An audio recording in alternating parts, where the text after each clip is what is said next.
मेहनती किसान की कहानी। एक किसान था जिसके दो बेटे थे। वो बहुत ही आलसी और निकम्मे थे।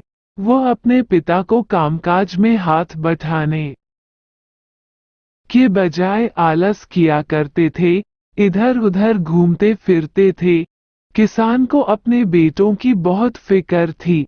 वो सोचते थे कि मेरे मरने के बाद इनका क्या होगा, यह अपना पेट कैसे भरेंगे, अपने परिवार को कैसे संभाल पाएंगे। एक दिन किसान की हालत बहुत ही गंभीर थी। कहने का मतलब, किसान मरने की हालत में था। तभी किसान ने अपने दोनों बेटों को बुलाकर उनसे कहा कि हमारे खेत में एक खजाना गड़ा हुआ है, लेकिन वह किस जगह है उसकी जानकारी मुझे भी नहीं है, लेकिन खोदने बाद तुम्हें वो खजाना मिल जाएगा। इतना कहकर किसान भगवान को प्यारे हो गए।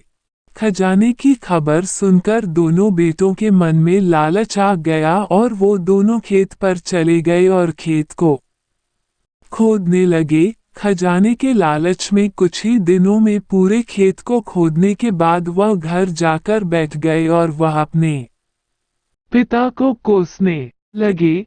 इसी तरह कुछ महीने बीत गए और वर्षा ऋतु का आगमन हुआ। किसान के बेटों के पास पेट भरने के लिए सिर्फ एक ही जरिया था, वो है खेती। तब बाकी किसानों की तरह किसान के बेटों ने खेत में बीज बोने शुरू कर दिए। वर्षा का पानी पाकर वह बीज अंकुशित हुए और देखते ही देखते खेत लहराने लगे।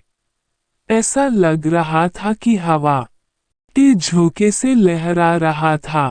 यह देखकर किसान के बेटे बहुत खुश हो गए। उनको समझ आ गया कि परिश्रम ही सच्चा धन होता है और वो उसी तरह से अपने पिता के शब्दों का मोल भी समझ गए और अपने कामकाज में लग गए।